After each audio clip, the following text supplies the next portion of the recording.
If you're thinking about a career break, now that you know what it is, if you're thinking about asking your employer, hey, we got sabbaticals around here. Who's giving out sabbatical? If that's you, let's go through really step one of the process, and that's preparing for a career break or a sabbatical. So as we go into what that preparation is, if you remember nothing else in today's time, I want you to remember that whatever you're thinking about doing, be it maybe you're done with work completely, maybe you just need a longer break, maybe 4 weeks, maybe your company does offer a sabbatical program and you haven't taken advantage of it for fill in the blank reason, I want you to prepare well. And as you're preparing well, I want you to take into consideration mindset. How can you be creative?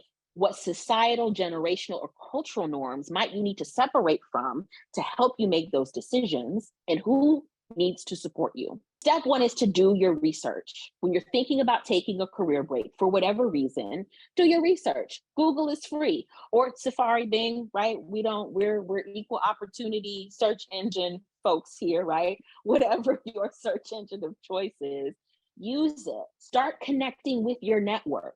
Who are the folks in your, what we call them at my company, what we call them your top 5 or your trusted 10 or your board of directors?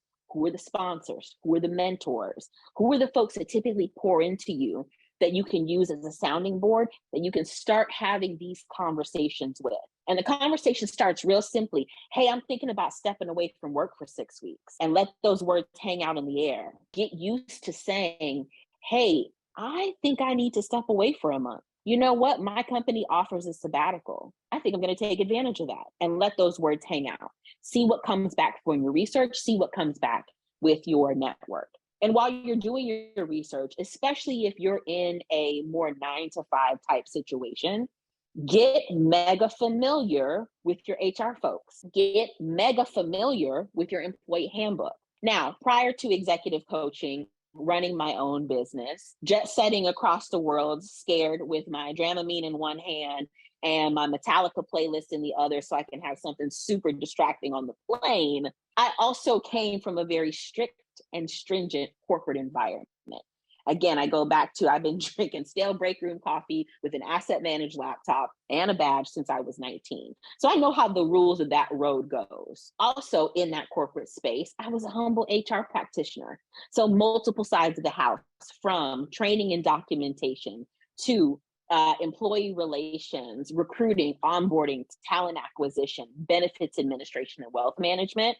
If there was a policy in our company, I knew about it. If there was a handbook to be written, I absolutely knew about it. I would like you to take that same level of inquiry, that same level of research into your prep work.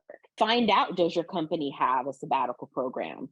I have a partner coach who did her first in-person event, and she brought up the topic of sabbaticals. She knew that the company that she was working with offered a sabbatical program.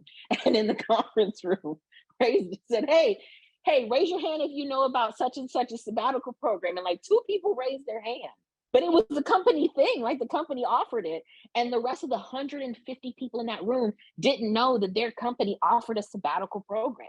So that's what I'm talking about when we say do your research. Step 2 is to really consider all of the impacts. You're considering, you're letting those words hang out there. You may be doing some math on the back of a napkin. You're not limiting yourself here, but you're thinking about all the spaces you being away from work will impact. And typically, the biggest impact is in pockets. Our money is going to be the biggest driver of a career break, a sabbatical, or if it's time to step away from work. So what might that mean for you? You may be considering your budget here as a household. You may be considering things that you may cut out of the budget for a certain period of time so you can facilitate not being at work for 4 weeks, 6 weeks, 6 months on an unpaid sabbatical, right? A year on an unpaid sabbatical. But I don't just want you to think about your take-home money or your salary. I also want you to take into consideration, especially if you work in a traditional 9 to 5 space, what amenities and benefits are you not paying into by not earning a paycheck? Your Social Security? Is it your retirement? Is it your match? Is it your 401k? Is it your HSA, right? What are the things that are also not getting your money if you step away? And I understand and recognize that some of those items can be a little daunting to think about. We work so hard to take care of ourselves, to take care of our family, make sure the car note is paid, make sure the mortgage is paid, make sure we got a little bit of money to, maybe take ourselves out, get hair done, get nails done, hang with the friends. All that goes into the impact when you're thinking about your career break and your sabbatical. Health is another one. If you decide to make a clean break, maybe post layoff, and you say, I'm actually not going to go back into the workforce. Yeah. So what does healthcare look like for you? Going back to bullet point number 1, do your research. Once you've asked all the universe, the bigger questions, start to develop your plan or strategy. It doesn't have to be perfect. It just has to work for you, right?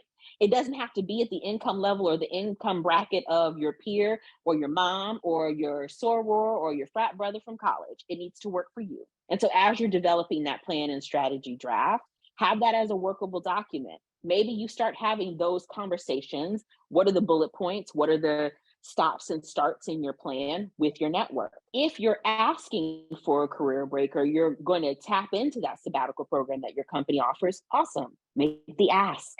Now that you have your data, now that you know kind of what the financial impacts are, what are the family impacts, what are those health impacts, you can start to have the conversation with your boss, your leader, your skip level, whoever that may be. Start to engage your stakeholders. You're thinking about taking a break, quitting your job, or going on a sabbatical. Who does that impact within your place of employment? I want to pause here for the entrepreneurs in the room, especially the individuals who are true and tried solopreneurs. You are the CFO, the CEO, you are the sous chef, you are the janitorial waste compliance person of your company, as well as the administrative assistant. All these steps still apply to you. You get to divide your research, considering the impacts, developing your plan or strategy with the multiple facets of your personality, right? When you think about your business, are you at a space to leave the startup role, move into plan B, or move into a session B strategy where you're ready to scale your business? Do you have to do that before the end of the year? Are there projects within your business or are there product launches that you're thinking about that you may want to slow roll, maybe take some time off with that long money and then come back 6 months, 8 months, and maybe be even a more refreshed, a more gooder entrepreneur when you come back, right? Same still applies here if you're running your own business. Either way, when you're having those communications, make sure you give enough notice. You decide to step away for a career break and you're going to be gone a month. Who's doing your work while you're gone? Who needs to take into consideration some of the productivity impacts in your place of employment? Do you run a team? Do you have direct reports that typically come to you? What's going to be their level of authority? What permissions might they need while you're out? What privilege and access do you need to grant them before you step aside? And lastly, keep the receipts. And what I'm saying here is get it all in writing. If you are going to your employer and you're saying, hey, can I take a career break? This is the reason why I want to take a career break, and here's the data behind it. And they say, yes, absolutely, LaToia, you can take a career break for 4 weeks, and we'll see you back in a month. Get it in writing. Even if the conversation is verbal, summarize that conversation via email and keep all of the receipts from the time that you plan and prep to the time you make the ask, moving on to the time that you take the break, and what's going to happen when you come back, if you come back. We'll get to that.